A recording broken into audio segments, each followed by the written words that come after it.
So, Deuteronomy chapter 28. This one is a long time coming because it's so powerful. It is an echo of Leviticus 26, but far more detailed. And we're going to get to a portion of it that is just going to absolutely be horrific, but it's also going to be absolutely clear that this can only be talking about one specific time in history. And we talk about the last days a lot on this channel, but it's going to be so absolutely clear that this is what God is talking about here, that it'll blow your mind. So here we're coming to the end of the book of Deuteronomy, and Moses has been giving them all these commandments, and he's been telling them all of these specific things that they need to do as a people.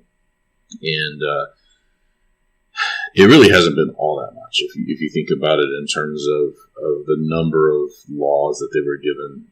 There was over 600, I think it's like 603 or something like that, that they were given. But that is a small amount of laws when you think about all the laws that we have to obey in our nation and all of the complexity of our society and whatever. These were primitive people. They didn't have cars to drive. They didn't have airplanes and helicopters. They didn't have computers and all of those types of things. So their laws were given to them to preserve them and to lead them into being a blessing for the other nations, which we're going to see in this chapter. But Moses wraps it up here, and he says he's going to basically tell them, if you obey God, he's going to bless you, and if you disobey God, he's going to ultimately destroy you. And this is not just, oh, you're going to go into captivity for a little while. You're gonna be persecuted for a little while by these other nations, and I'm going to send a judge, or I'm going to send a deliverer, or somebody that's going to let you out of captivity, something along those lines. No, this is the end. This is the ultimate pronunciation of what God intends for His people, and the destruction will be absolute and final. So let's take a look at what Moses writes here. He says in Deuteronomy 28, verse 1, "And it shall come to pass, if you shall hearken diligently unto the voice of Jehovah your God, to observe and to do all His commandments, which I command you this day, that Jehovah your God will set you on high above all nations of the earth."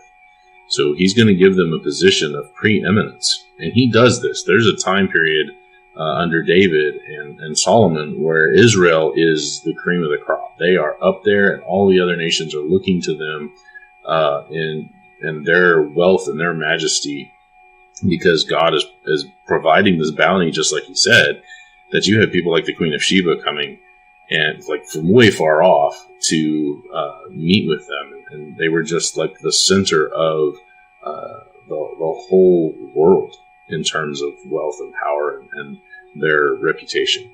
And so God does fulfill this promise in both extremes. But He says that if you hearken to me, if you listen to me, and if you do all the things that I tell you to do, and that includes times when they would sin, but they would sincerely offer repentance and sacrifice and obedience, even in their sin, that they would turn to God.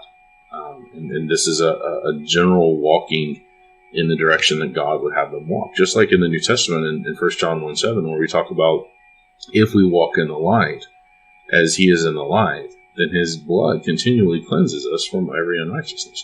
The idea that we as Christians can still sin, we stumble, but our direction is towards God, always towards God. And as long as it is always towards God, then that blood continually cleanses us. Well, the same thing was true for the Israelites. As long as they were living according to the law, as long as they were set upon God and obedience to God, even when they stumbled, then God was going to bless them greatly. Listen to all the things that He's going to do. He's going to set them high above all the nations of the earth. Verse 2, "And all these blessings shall come on thee and overtake thee, if you shall hearken unto the voice of Jehovah your God." So He says, this is what I'm going to do. "Blessed shall you be in the city, and blessed shall you be in the field." In other words, whether you're in the city and you live in the city, or you're out in the rural areas, doesn't matter where you are, I'm going to bless you there. Blessed shall be the fruit of your body. In other words, you're going to have a lot of kids, which that was a big thing for them, right? We'll go back to Exodus chapter 1, Exodus chapter 2, and how much blessing did they get there? Families were having like 19 kids on average. So blessed shall be the fruit of your body, the fruit of your ground, so all of the work that they did to bring up crops, the fruit of your cattle, and that was a big sign of wealth for them, the increase of your kine and the flocks of your sheep. So all of the animals that they were raising were going to be blessed and reproduce overabundance, just so overflowing with all of the things that God was going to give them. Blessed be the basket and your store. In other words, they were going to be able to store up provisions for any calamities, for winter, for all of this. They were going to have more than enough. Listen to this. This is how much God is describing the blessing that he's going to bless them with. Blessed you shall be when you come in, and blessed you will be when you go out. Coming and going. God is going to bless them, coming and going. Right? This is just overwhelming blessing that he wants to bless them with. Jehovah shall cause your enemies that rise up against you to be smitten before your face. They shall come out against you one way and flee before you 7 ways. In other words, they're going to come in with direction. They're going to come in unified. But because of God's hedge of protection around Israel, as long as they're faithful, they're going to be scattered. Those enemies are going to be fleeing every which way they can find to run away, because they will have been beaten so soundly. There will be chaos in their retreat. They won't even be able to think straight enough to remain cohesive as a military unit. And so anybody that came up against them, and then what happens, we see historically, is that when Israel was faithful, nobody could take them. Like, they would go into battle, like we saw in the book of Numbers, they would go into battle and they wouldn't lose a guy. That's how much protection God afforded them when they were faithful. But when they weren't faithful, all God had to do was just not protect them. He'd just step out of the way and remove that protection from them, and the enemies would just come in and overrun them every time. Come in and conquer, take them off into captivity. Okay, but he says, I'm gonna bless you in such a way that your enemies are going to come in unified and they're going to go away scattered because of the amount of protection I'm going to afford you. Verse 8, Jehovah shall command the blessing upon you in your storehouses, and in all that you set your hand to do. Everything that you do is going to be blessed by God. He shall bless you in the land which Jehovah your God gives you. Now, notice that this is conditional. There's a lot of people, and I might get sidetracked here for a moment, but there's a lot of people under the New Testament in modern society that say, well, what's going on here? I don't know why that happened. That was randomly weird. But anyway, there's a lot of people in our modern society today who will say, well, God has granted me this talent, and so I should use this talent to worship God. And so maybe their talent is playing a guitar, or maybe their talent is singing, or maybe their talent is, I don't know, doing any number of things. And they'll do those things in worship to God, but those are things that God hasn't said, I want you to do this in worship to me. Whatever. And their reasoning is, well, God has given me this talent, and so obviously I should use it to worship God. And that sounds kind of reasonable, but listen to what he's saying here. God says, if you keep my commandments, then I shall bless you in everything that you set your hand to do. Well, obviously God's not going to bless them if they set their hand to do evil. If they set their hand to do things that are disobedient. If they set their hand, like Nadab and Abihu, to do things God had not authorized them to do. So it's a limited blessing to bless them within the confines of doing what is right. He will provide everything that they need over in abundance, everything that they set their hands to do, as long as it is aligned with God's will. So you've got to keep that in mind when you look at something along this line of God blessing everything that they do. He shall bless you in the land which Jehovah your God has given you. Jehovah shall establish you a holy people unto himself. Now that word establish is very powerful.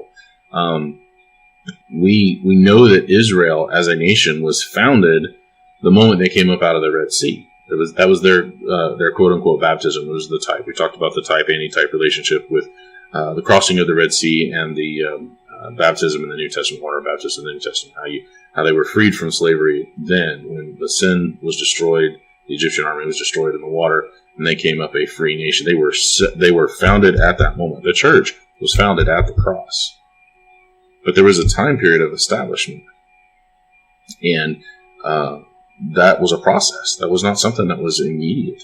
And we see this the time that they were sealed with the Holy Spirit. That seal was not something that was supposed to keep going on. I've got an article on my website about that the seal of the Holy Spirit was only for the first century. And that's what the miraculous gifts were for. It was there to prop up the church during its infancy while it was being established until the whole New Testament could be fully revealed and written down, and then everybody would have access to that. So here God is saying, I will establish a nation that's already been founded and has gone through 40 years of hardening in the wilderness, but he says, I'm going to establish you. That means he's going to build them up even more than what they already are. I'm going to establish you a holy people, separate and apart, sanctified. This is when he refers to saints in the Old Testament. A lot of the times he's referring to Israel because they are a holy people and in God's eyes, a people that he has set apart for a specific purpose. Not that they were sinless, not even that they were necessarily forgiven or righteous, but that they were set apart for a purpose.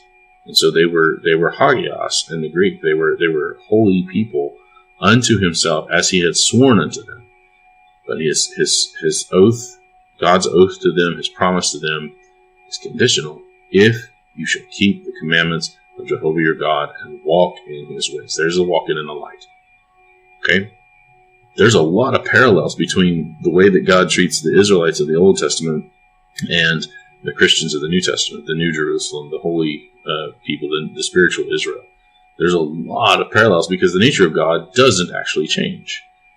And so we're going to see a lot of what's going on in the Old Testament. They're types pointing to what God does in the New Testament. Here's one of them. Listen to this, verse 10, and all people of the earth, the whole planet, shall see that you are called by the name of Jehovah, and they shall be afraid of you. That was the blessing that God was going to give Israel, as he was going to say, Israel, if you obey me, I'm going to bless you, and I'm going to make you so high and powerful above all the other nations that, number one, they're going to see that. They're going to want to come to you for things. They're going to be afraid of you. And ultimately, what they're going to see in you is how they ought to live if they want to receive blessings from God, from the one true and living God. That was God's intent for Israel, is please obey me, do the things that I say, and I will bless you, and then through you I will be a blessing to all the other nations, even before you bring Messiah into the world. Israel didn't do that. And so we don't really see that except for a moment with David and a little bit with Solomon. So this is what God says. And then in verse 11 it says, and Jehovah shall make you plenteous in goods, and the fruit of your body, that's their children, and the fruit of your cattle, and the fruit of the ground, and the land which Jehovah sware unto your fathers to give you. So in the promised land, God was going to make them a blessed people. There's limitations to that. There's physical limitations. This is not any promises. If you end up going to some other land, not necessarily going to bless you there, but as long as you stay in the land that I've given you, as long as you guys stick to the promise, stick to the boundaries that I give you, I'm going to bless everything about you. And then he says in verse 12, Jehovah shall open unto you his good treasure, the heaven. I highlighted heaven here as an important point, I shall get to in a second. It says, the heaven to give the rain unto your land in his season, and to bless all the work of your hand. And you shall lend unto many nations, and shall not borrow. So this blessing that God gives to them is going to be so great that they're going to have enough to lend money and supplies and whatever to all the surrounding nations. And God allowed them to charge usury, to charge interest. But they would not have to ever borrow. And so what would end up happening is all of these nations around about them would be bringing in those blessings by giving the Israelite nation such economic power. And we see that. We see that in the book of 2 Samuel. We see that in the early part of 1 Kings, 1 Chronicles. And then Israel gets everything's going really, really well. And when everything starts going well, people forget about God. They turn away from God, and then they lose it all. They throw it all away. But I highlighted the word heaven here just to make a small point. The word heaven is used in different ways throughout the Bible. In this particular case, it's obvious that this is referring to the sky. There's just the regular sky, because the rain is coming from heaven. So we're talking about the first heaven. When we look up, we see this in Genesis. The birds flying in the heaven, they're flying in the firmament. This is just the sky. Second heaven we refer to is where the stars, or the sun, moon, and stars are, in a literal sense. Genesis 1, right around verse 16, 17. And the idea that's the second heaven, what we call outer space. So there's different ways to look at heaven. And then I was talking with a guy earlier today, actually, online, and I was talking to him a little bit about 2 Peter 3, and he was talking about when we arrive in the new heavens and the new earth, you can't die anymore. Because we were talking about physical death versus spiritual death and stuff like that. And I said, no, look at 2 Peter 3. That word heavens there is plural. What is that referring to? Well, throughout the Bible, there's only ever the heaven is only ever referred to 4 things. Either the sky, space, or God's throne room, like his presence. Those are the 3 literal heavens, or metaphorically it's referring to governments, the idea of authority and rule. And the new heavens cannot be referring to God's presence, because God's presence is only one. But if we look at the metaphorical use of the word heavens in the plural, heavens refers to the rulers, the government, all of the people that were in authority at that time. And then the new earth then must be the people that they rule. And it's a really easy thing to understand once you see that it's used that way throughout Scripture. But I wanted to highlight it here because in this case, we're actually using it in a literal sense as the first heaven from which we get rain. So, all right, moving on to verse 13. And Jehovah shall make you the head and not the tail. You will be in control and not a follower. That is, like when they were under the rule of other nations, the other nations would be the ones making all of the rules and telling them what to do and whatever, and they would just kind of follow along like a tail, like a wagon tail or whatever. And you shall be above only, and you shall not be beneath. Talking about their authority in relationship to the other nations. And this is a key thing here. Their relationship to other nations is a huge part of how God deals with Israel. Israel is not isolated. Israel's relationship with the other nations is a powerful, powerful part of their identity. And God tells them right here, if you obey me, then how you will relate to the other nations is that you will be above them, you will rule them, and they will be bringing you all of their wealth, all of their economic power, and they will fear you in terms of military might. That's one way that God said it would happen. If Israel disobeyed, then their relationship with all the other nations is different. And you see this throughout the book of Isaiah. I'm doing a lesson on Isaiah, just chapter by chapter by chapter on TikTok right now, making the point that the book of Isaiah is really only ever talking about Judah and Jerusalem all the way through. Yes, Isaiah does talk about other nations, but what he's doing is he's using those nations as a foil to explain, all right, Judah and Jerusalem, you want to be like these other nations? This is what I'm doing to these other nations. And if you want to be like them, then I'm going to do the same thing to you. Over and over and over again is what Isaiah does. He talks about Egypt. He talks about Sodom and Gomorrah. He talks about Tyre and Sidon. He talks about Babylon. Just over and over again, all these different nations that God ended up punishing for their wickedness. And he's like, yeah, that's you guys. That's what I'm going to do to you because you're disobedient. Over and over again. And so here we see the positive side of that, where their relationship to the other nations, because of their obedience to God, they are on top. And God blesses them and sets them on top. And there's nothing that anybody else can do about it because God is the one that is protecting them and providing for them. Okay? And so verse 14 see. Yeah, let's finish up 13. And the Lord and Jehovah shall make thee the head and not the tail, and you shall be only above and only not beneath. If you will hearken unto the commandments of Jehovah your God, which I command you this day, to observe and to do them. And you shall not go aside from any of the words which I command you this day, to the right hand or to the left, to go after other gods to serve them.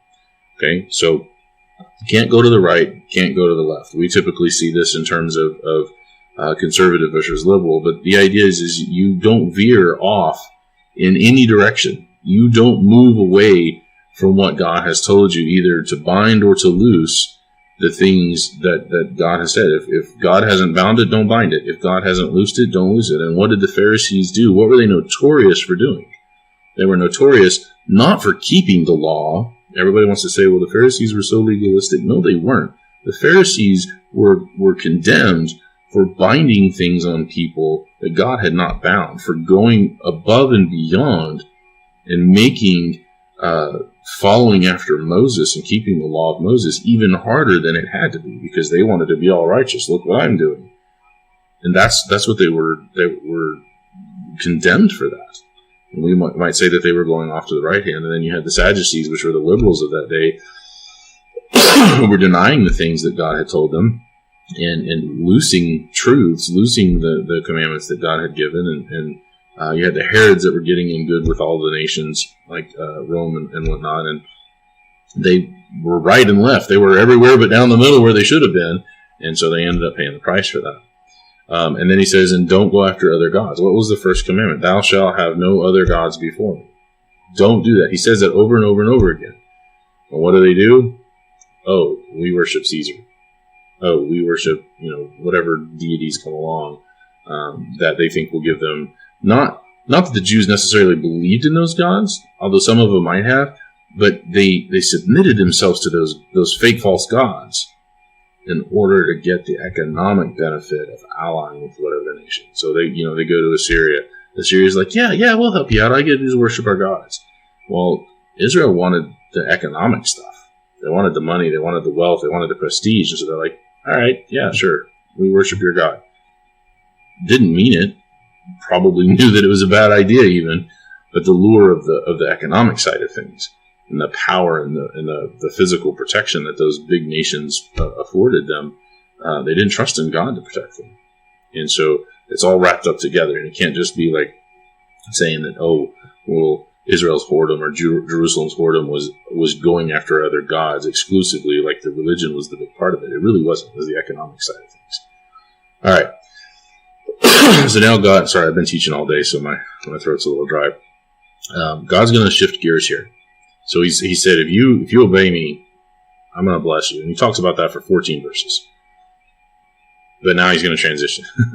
But it shall come to pass, if you will not hearken unto the voice of Jehovah your God, to observe to do all his commandments and his statutes which I command you this day, that all these curses shall come upon you and overtake you. All. That's a very powerful statement there. That word all in this context isn't just that you're going to have a little bit of problems here, and then maybe a little bit later you'll have some problems over here.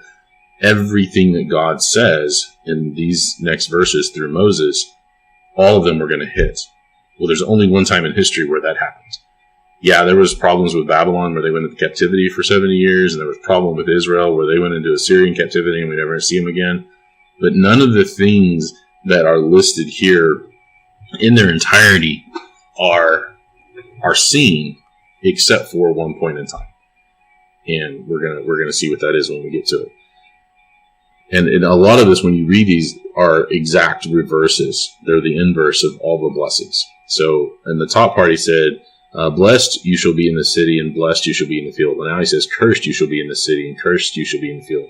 Wherever you go, it doesn't matter. Whether you're in the city or out in the boondocks, out in the rural areas, you're going to be cursed. You can't go anywhere. I'm going to curse you because you didn't obey me. Cursed shall be the basket in your store. Cursed shall be the fruit of your body. Their numbers were going to dwindle. We'll see that here again. He's going to say it a different way in a minute, but cursed is the fruit of your body. They were not going to have as many children. Fruit of your land, increase of thy kind, the flocks of thy sheep, all of their cattle, all of their wealth was just going to dry up. Cursed you shall be when you come in, and cursed you shall be when you go out. I'm going to curse you coming and going, God says. Jehovah shall send upon you cursing, vexation, and rebuke in all that you set your hand unto do. So again, the opposite of is I'm going to bless you in everything that you try to do within the confines of keeping my will and obeying me, but you've chosen to disobey me. So it doesn't matter what you do, whatever you set your hand to do, it ain't going to happen. It's going to fail. It's going to be a disaster. And then he says, everything and all that you set your hand to do, go King James, until you be destroyed. He's talking about utter destruction here. He's cursing them so hardcore that they would be destroyed because they were going to fail so badly. And then he says, and until you perish, you die quickly. This isn't just captivity. This isn't just momentary. This is, I'm going to wipe you out. You have set your mind and heart against me. You're not obeying me. Ultimately, your end is going to be destruction. Now, God still preserved them through essentially 1,500 years. Not more than quite 1,500 years, because there were bright spots where they were obedient, where they turned back to God and stuff like that. But for the most part, Israel was very, very rebellious. And God still preserved them through all of that, because ultimately they were still the vehicle through which God was fulfilling his promise to Abraham to bring Messiah into the world. And so what he says is, I will utterly destroy you. Well, there came a moment in time where God had fulfilled his promise to Abraham and brought Messiah into the world. His name was Jesus Christ. And after that happened, utter destruction.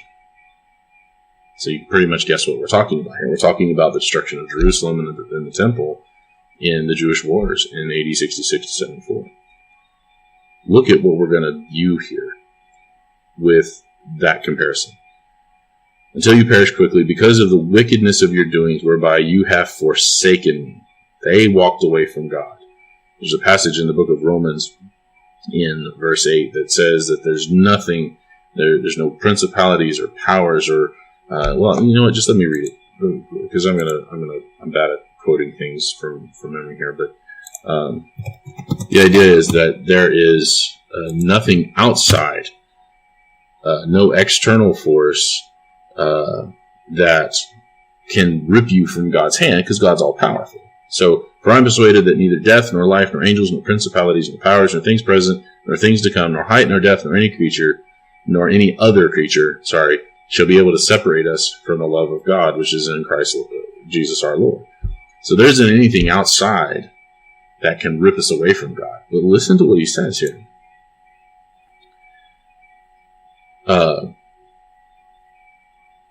Because of the wickedness of your doing, whereby you have forsaken me. These people walked away from God, and God allowed them to do that. In the New Testament, it's the same thing. Nobody can force us away from God, but we can choose to walk away from God anytime. And note that's an important point to make.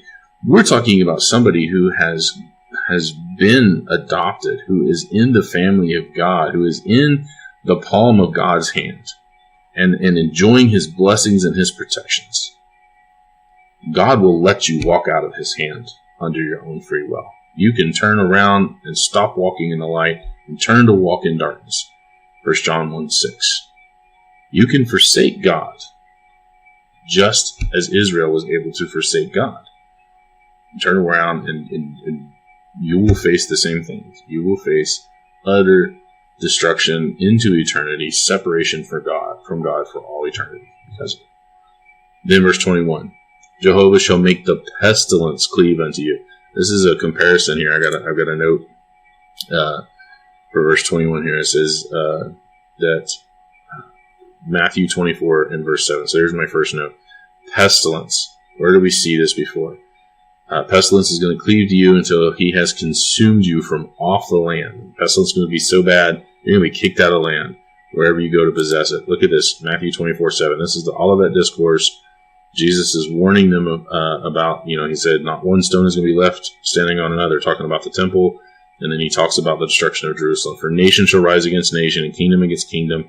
There shall be famines and pestilences and earthquakes in diverse places. What is he talking about? He's referencing back to this. The pestilence, the earthquakes, all of this stuff is is right here in Deuteronomy chapter 28. Jehovah shall smite you with a consumption. That's a withering away, and with a fever, and with inflammation, and with an extreme burning, and with a sword, and with blasting, and with mildew. Mildew comes because things are left untended. Mildew is when you have a situation where something is not being cared for or maintained, and time passes. And a siege is a perfect place for mildew to set in. When somebody's besieged and they don't have time for doing the laundry and cleaning the house and all that, because they're feared for their life and they're hunkered down under siege. Mildew. They shall pursue you until you perish. That's death. Now, listen to this. Verse 23. This is an echo from Leviticus 26.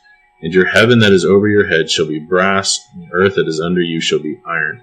So in this case, heaven is the rulers, and the earth is the people.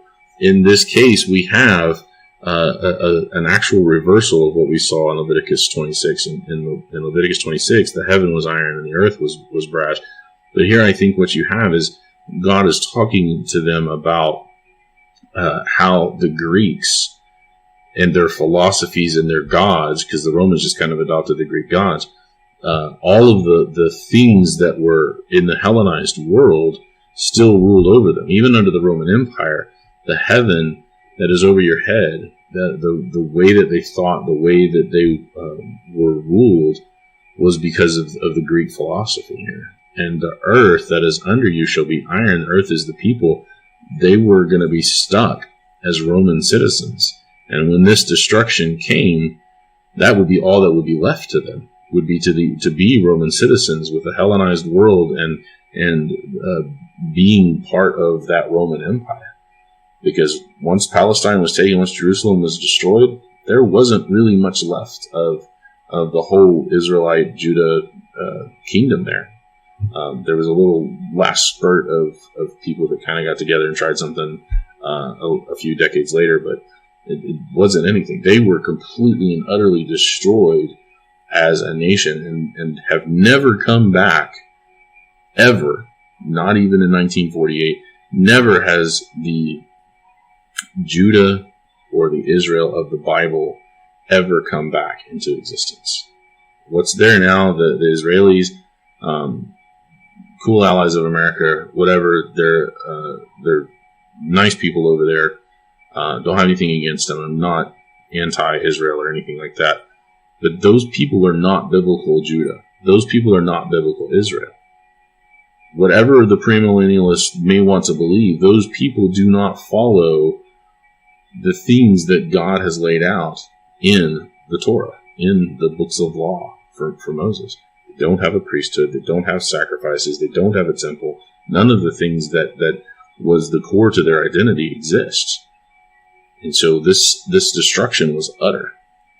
The Lord shall make the rain of thy land powder and dust. From heaven shall it come down upon you until you be destroyed. Jehovah shall cause you to be smitten before your enemies. You shall go out one way against them and flee 7 ways before them. So what their enemies would do if they were blessed, they're going to do, because God's going to remove his protection. And you shall be removed into all the kingdoms of the earth. They were going to be scattered. This is exactly what happened after the kingdom split. This is exactly what happened to Israel in the north, is they were taken out to all of the nations of the world, spread out during their Assyrian captivity, and they never came back. We don't see them anymore except in the half-breeds of the Samaritans. And then look at this, verse 26. And your carcass shall be meat unto all fowls of the air and unto all beasts of the earth, and no man shall fray them away. Nobody's going to be left to shoot them off. Well, do we see this? Look in the book of Revelation, in chapter 19. This is coming directly from this cursing here. Verse 19, chapter 19, verse 17. And I saw an angel standing in the sun, and he cried with a loud voice, saying to all the fowls that fly in the midst of heaven, come and gather yourselves together unto the supper of the great God, that you may eat the flesh of kings, and the flesh of captains, and the flesh of mighty men, and the flesh of horses, and of them that sit on them, and the flesh of all men, both free and bond, both small and great, and thus all the beasts, and the kings of the earth, that's the Jewish leaders, and their armies gathering together to make war against him that sat on the horse, that's the rider on the white horse from chapter 6, and against his army. And the beast was taken, and with him the false prophet that wrought miracles before him, with which he deceived them that had received the mark of the beast, and them that worshipped his image. That's the Jews that followed after Caesar and the worship of Caesar. Those both were cast alive into the lake of fire burning with brimstone.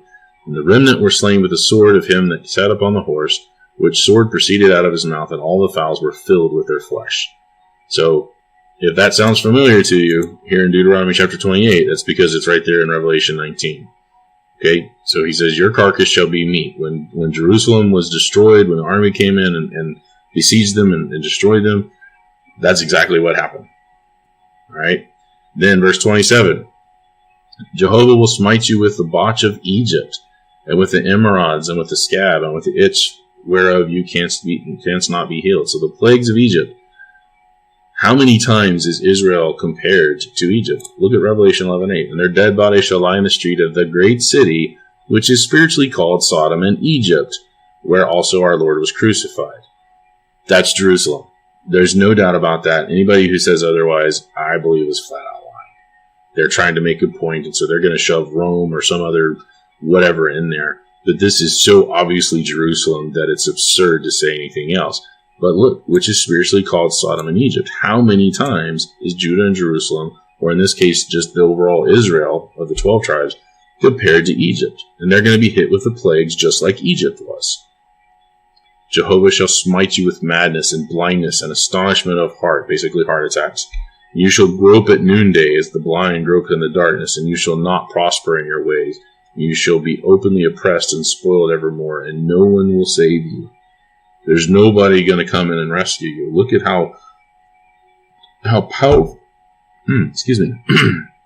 how powerful this destruction is. The plagues of Egypt were going to come upon it, including like darkness, including the boils. They were going to be groping around and hoping for somebody to come rescue them, and there's not going to be anybody. God's like, no, you're done. Now, this is going to get really bad. You shall betroth a wife, and another man shall lie with her. Okay, so there's going to be a point in time where they're thinking everything's going great.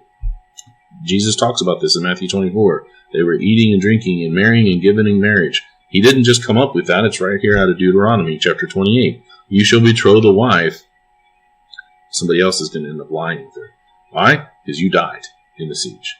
You shall build a house, but you won't dwell in it. Why? Because the Romans were going to come in. After you build your house, the Romans are going to come in, and you won't ever get to live in that house. You shall plant a vineyard, and you shall not gather grapes of it. Your ox shall be slain before your eyes, and you shall not eat of it. Your ass shall be violently taken away from before your face, and shall not be restored to you. The sheep shall be given unto your enemies, and you shall have none to rescue them. All of their material wealth that they craved so much was going to be ripped away from them, and they would never see it again. The Jewish economy would be utterly destroyed. Your sons and your daughters shall be given unto another people. That's initially what happened. All of the people in Palestine that rebelled against the Roman emperor. They were taken into captivity, and if they weren't outright killed, then they were taken away and they were integrated into Roman society, and they were not allowed to be Jewish independent anymore, ever. And your eyes shall look and fail with longing for them all day long. There shall be no might in your hand. So they would look for their children to be returned. Or like one day, okay, with Babylon, it was 70 years, yeah, but we eventually came back, right? They're going to look for that. But this time, in this moment, there's not going to be any of that. There's no coming back from that. That's what this is saying right here. This is the ultimate final end and destruction and death of the Jewish state. The fruit of your land and all your labors shall a nation which you do not know, they're going to eat it up, and you shall be only oppressed and crushed always. Somebody else is going to control your land. Somebody else is going to take over, and you're done. So that you shall be mad for the sight of your eyes, which you shall see. And Jehovah shall smite you in the knees and in the legs with a sore botch that cannot be healed, from the sole of your foot to the top of your head. That's the boils of Egypt. He's going to hit them with disease so rampant and so bad. And then listen, Jehovah shall bring you and your king which you shall set over you, that's the Herods, unto a nation which neither you nor your fathers have known. So this is a nation that isn't on the earth yet, but this is going to be Rome. And there shall you serve other gods, wood and stone, and you shall become an astonishment, a proverb, and a byword among all the nations where Jehovah shall lead you. So remember, under their blessing, they were going to be something that all the other nations would look at them and say, wow, look what God is doing to bless. Jehovah God is blessing these people, and they're obeying God. I want to be a part of that. Now, the reverse is true. They disobey God. Ooh, we really should not be disobeying God, because look what happened to Jerusalem. And what are they today? What do we look at if we properly understand what happened to Judah and Jerusalem and their disobedience and their murder of the Messiah? And we see all of that they did and all that happened to them. Even today, here we are, 1900 years later, looking back at that. Looking back throughout the Old Testament and their disobedience, they are a proverb, an astonishment, and a byword among all the nations. Anybody who is preaching the truth on these things, they look at Israel and be like, we're not supposed to be disobedient to God, because this is what happens. And so you shall carry much seed out into the field and gather but little in, for the locust shall consume it. Shall plant vineyards, and of course there's locusts in Revelation 2. You shall plant vineyards and dress them, but neither shall drink of the wine or gather the grapes, for the worms shall eat them. Remember, they're going to go out and try to do all this stuff, but then the siege is going to start and they won't have time to go out and try to reap what they've sown.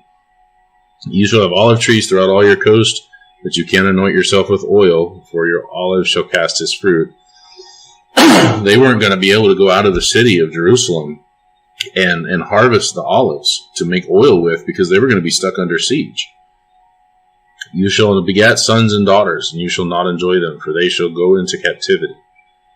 Okay, once they had these children, they were not going to have long lives with these children, because they'd have these kids, and then destruction was coming upon them at this moment in time. And so, because of the destruction that was coming to them, they wouldn't get to see their kids grow up and have their own children. They would be gone away into captivity, never to return. All the trees and fruit of the land shall the locust consume. The stranger that is within thee shall get up above you very high, and you shall come down very low. What happened? The Romans that lived among them, people like Pontius Pilate and all of the praetors and all of the people that were kind of in with the Herods, the stranger that is with you, instead of serving you like they should be doing, like they did when God was blessing them, they actually are in charge over them. They ruled them and they told them what to do. And we see that through the first century. He shall lend to you, and you shall not lend to him. That's the reverse of what was up ahead or up above. He shall be the head, and you shall be the tail. In other words, another nation is going to be the lead, and you're just going to follow and do whatever they say. More of all these curses shall come upon you, and shall pursue you and overtake you till you be destroyed. Because you hearken not unto the voice of Jehovah your God, to keep his commandments and his statutes which he commanded you. And they shall be upon you for a sign and for a wonder, and upon thy seed forever. Forever. Now this is so potent. I got to stop right here and talk about this for a minute, because we've looked at this idea of forever, and we've studied. I've got a whole video on it about the idea of forever and when forever ended. When we talk about God's promises to Israel and how they relate to the land promise and all of that, we've always talked about how forever was until the appointed time, until Messiah came into the world and their purpose was fulfilled. So God did not promise the promised land to them in perpetuity without condition. They obviously did not keep that land as God had promised them. After the Romans came in and destroyed them, the Jews were taken out of the land, kicked out of the land, and you have some people who are somewhat descendant of them who came back in 1948, 1800 years later. Okay, So that's not God keeping his promise if God had promised them the land in perpetuity throughout all time. That's not what he did.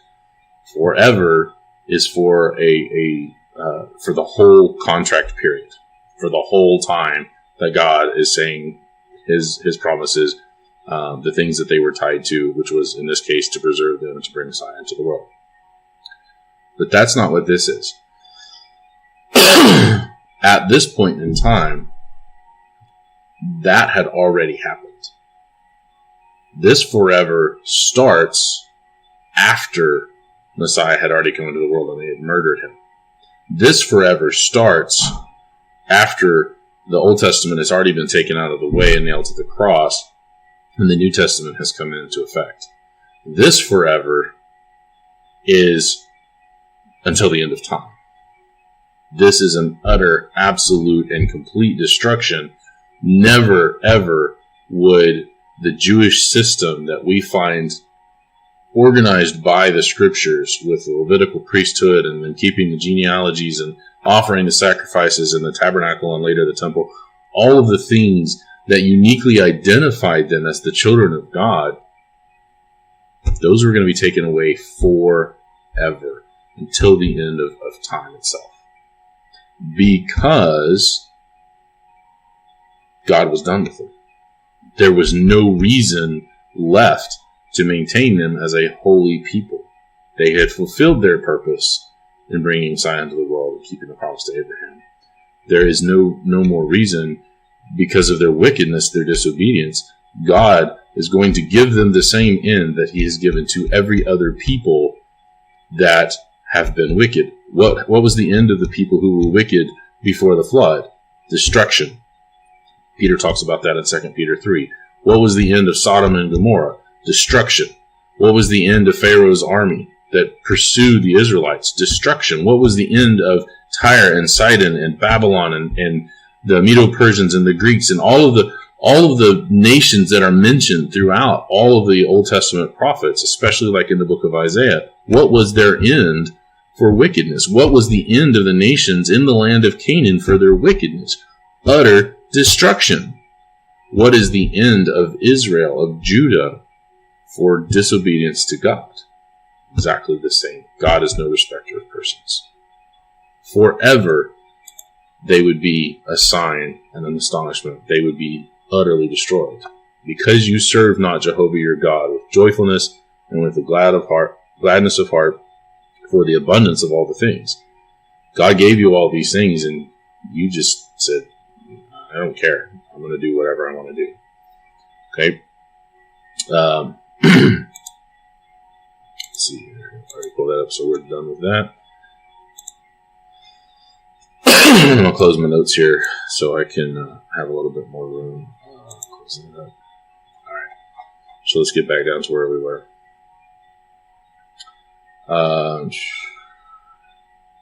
Alright, verse 47. Nope, already did that. 48. Therefore, you shall serve your enemies, which Jehovah shall send against you. So why did the enemies come? It wasn't just that there were enemies at the door that wanted a piece of Israel, wanted their wealth, whatever. God actually sent them in against Israel. Who did God send against Israel? Or against Judah? He sent first the Assyrians, right? And scattered Israel, the northern kingdom. He sent Babylon. He sent a number of nations to punish them. But ultimately, at this time, at this point, God sends the Roman army under Vespasian and Titus to bring about an utter destruction, complete and total forever. Therefore shall you serve your enemies, which Jehovah shall send against you, in hunger and in thirst, and in nakedness and in want of all things. And why do we know this is Rome? He shall put a yoke of iron, there's Rome, upon your neck until he has destroyed you. It's ultimate destruction here. The Lord shall bring a nation against thee from afar, from the end of the earth, as swift as the eagle. We read about eagles. We read about them in Matthew 24. We read about them again in Revelation. And the eagle was a sign of swiftness and protection when it was talking about God in terms of what he was doing for Israel. But when you have the eagle used in judgment, the eagle is always talked about in terms of Rome. And so that was their sign. That was the symbol, like America today has the bald eagle as our symbol. That harkens back to Rome, because the symbol of the Roman army was the eagle. And so the eagle flying here as swift destruction against Judah and Israel, that is absolutely the Roman army. A nation whose tongue you shall not understand. In the Hellenized world, everybody spoke Greek. Rome spoke Latin. There's a nation whose tongue they did not understand, didn't use, because they didn't speak the Latin. They spoke the Greek, and they spoke the Hebrew of their nativity. And then it says, a nation of fierce countenance, which shall not regard the person of the old, or show favor to the young. So that the Romans came in and they conquered. They didn't care who you were. And he shall eat the fruit of your cattle and the fruit of your land until you be destroyed. How many times is God going to say, I'm going to destroy you utterly? Which also shall not leave thee either corn, wine, or oil. Look about how God talks about that there's not going to be any corn, there's not going to be any oil, none of that's going to be available because of the famine that was going to happen during the time of the siege, talking about that in Revelation. Or the increase of your cattle, your flocks, your sheep, until he has destroyed you. Over and over again, I'm going to destroy you, I'm going to destroy you. Now listen, here's where it's going to get really, really, really sad.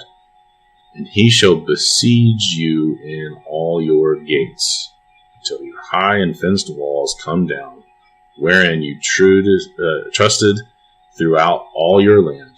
Everywhere throughout the promised land, all of their cities were going to be besieged. He shall besiege you in all your gates throughout all your land, which Jehovah your God has given you. What did the ultimate siege happen? They besieged Jerusalem. And it was recorded what was happening there. Josephus records very clearly what happened. Listen, you shall eat the fruit of your own body. They were going to be eating their babies. That's how bad the siege is going to get. You shall eat the fruit of your own body, the flesh of your sons and of your daughters, which Jehovah your God has given you in the siege. This is the siege of Jerusalem. This is the only time this ever happened. The only time they ever were besieged in such a way that was so horrible that they turned to cannibalism, eating their own children, was during the Roman siege of Jerusalem. God kept his promise. It was that bad. In the siege and in the straitness wherewith your enemies shall distress you. So that the man that is tender among you and very delicate, his eyes shall be evil toward his brother. In other words, the nicest guy, the most wonderful person, the guy that everybody loves and trusts, he's that guy that you can totally rely on. It's going to get so bad that he's going to turn to evil towards his brother, the wife of his bosom, and toward the remnant of his children, which he shall leave. So every man for himself, and no matter how good you think you are, your true colors are gonna show. You're gonna turn against everybody, trying to save yourself, so that he will not give to any of them. Now listen, this is how bad it is. The man that is tender among you, very delicate, the really good guy, he's gonna be looking at his family members like, what I got, you can't have. This is for my survival, and I don't care enough about you to share. And what is it that he's supposed to share? So that he will not give to any of them of the flesh of his children, whom he shall eat. Only happened one time in history. This is only talking about the utter end of the Jewish state, which happened when Rome besieged Jerusalem. Because he has nothing left him in the siege. The siege had dried up every other resource. And in the straightness wherewith thine enemies shall distress you in all your gates. See, I thought Revelation, when I was growing up, we talked about Revelation quite a bit. And I learned about how Jerusalem was besieged. And we read the Olivet Discourse. We read the book of Revelation. I thought it was pretty bad. You come here and you read Deuteronomy 28. Deuteronomy 28 does not hold back. There's nowhere else in the Bible that it's this detailed. God doesn't hold back. It's going to be so bad for you, you're going to eat your own babies. I want to vomit. That is so utterly disgusting. God hates the murder of children. And they were so wicked and so selfish and so consumed with their own wickedness that they would be willing to, instead of dying, a last gasp of goodness, sacrificing themselves so that there would be food for their children to eat, they turn on their own babies and eat their babies. And Josephus records it happened. The tender and delicate woman among you, which would not adventure to set the sole of her foot upon the ground for delicateness and tenderness. Okay? The most lovely and beautiful and kind, amazing woman, her eye shall be turned to evil, toward the husband of her bosom, toward her son and toward her daughter. She's going to look at him and say, you can't have what I got. It's for me, it's for my survival. Toward her young one that comes out from between her feet, the little toddler, the children that are starving, toward her children which she shall bear, for she shall eat them for want of all the things secretly in the siege. All of the things that everybody, they ran out of food, their water was dried up because of drought. There was nothing left. So people, the mothers, would be eating their own children. How vile and gross and evil is the mother that would kill her own child for convenience to herself? Oh, wait. Yeah, we do that. Here in America, we do that. And it's just as gross and just as vile. For she shall eat them for want of all things in the siege, and the straitness wherewith thine enemies shall distress thee in thy gates.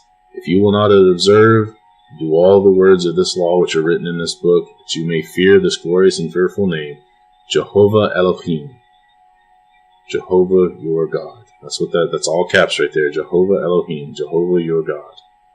Then Jehovah will make your plagues wonderful. That idea of wonderful is not everything is wonderful and great, but wonderful as in it's a wonder to behold. They were so awesome and terrible. They would be so bad that people would talk about them for the rest of the time. Jehovah will make your plagues wonderful, and the plagues of your seed, even great plagues, and of long continuance, and sore sickness, and of long continuance. Moreover, he will bring upon you all the disease of Egypt. There's that comparison to Egypt again, which he was afraid of. All of the things that they saw happen to Egypt, God says, remember those, because if you disobey me, I'm going to do worse to you.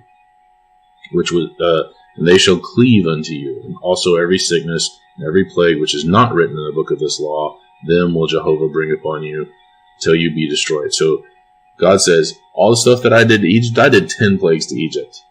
All the stuff that I did to them, I'm going to do worse to you. And by the way, there's a whole bunch of other stuff that I didn't do to Egypt. I'm going to do that to you too.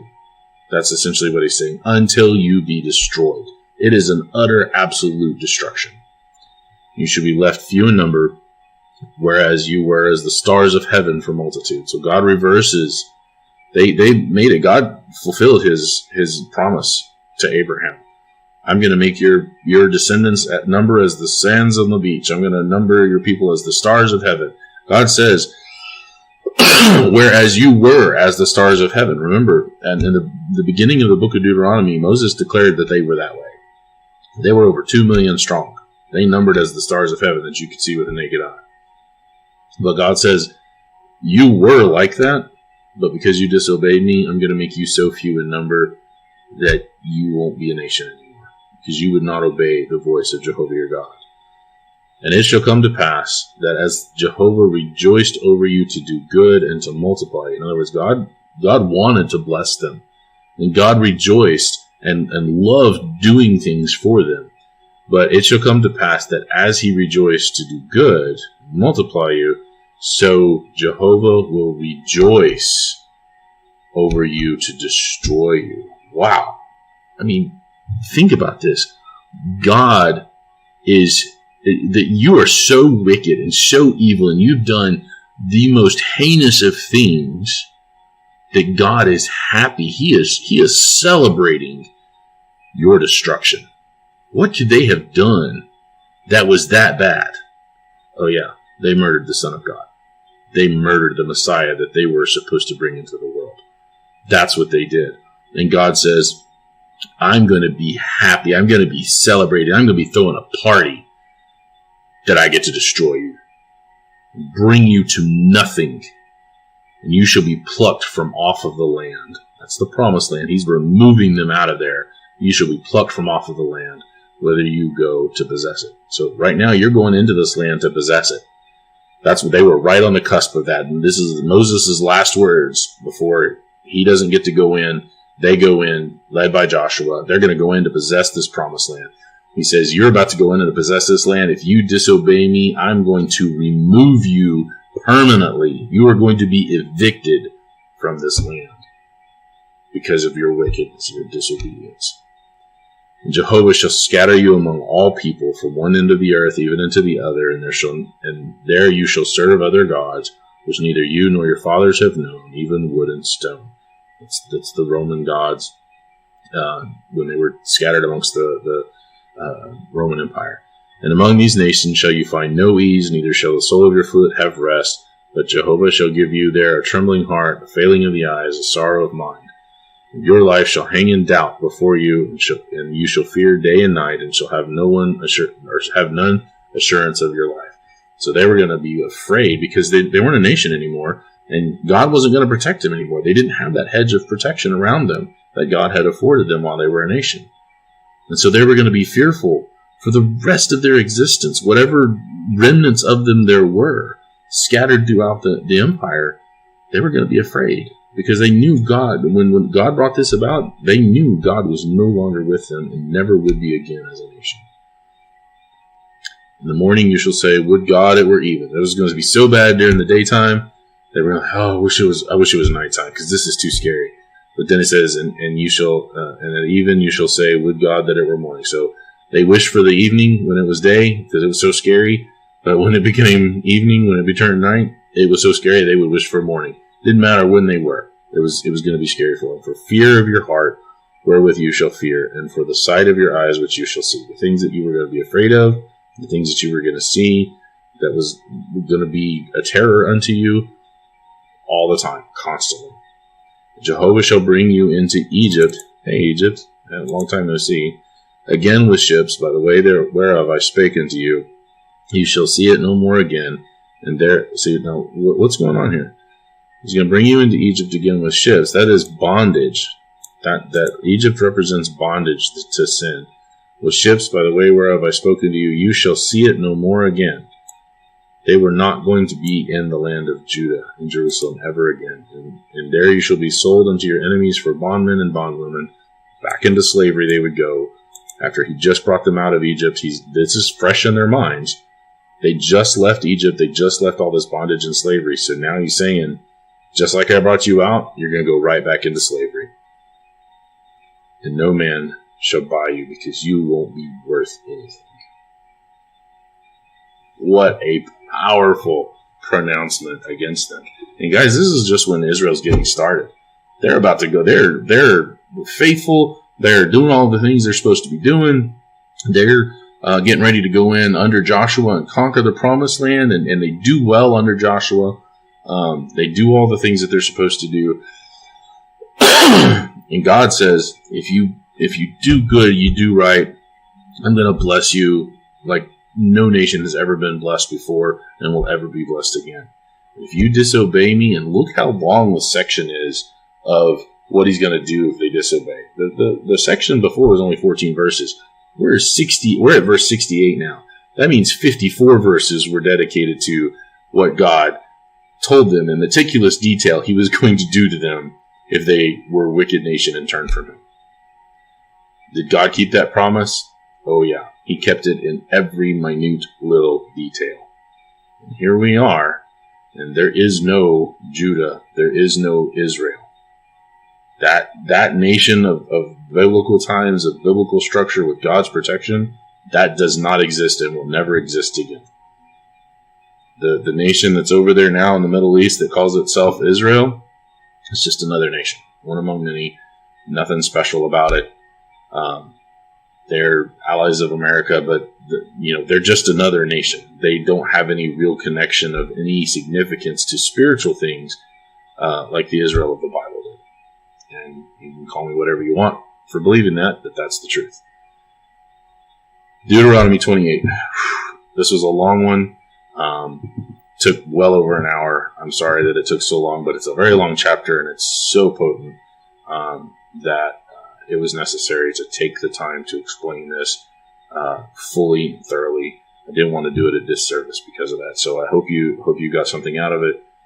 If you have any questions, please let me know in the comments or other means of contacting me through social media or whatever. I look forward to the questions that you might have and the discourse that we can talk about these things. I didn't really introduce it because it's been a while, but my name is Ernie Lawrence, and this has been a Swordmaster Publications presentation. Thank you for joining me. We'll see you for chapter 29.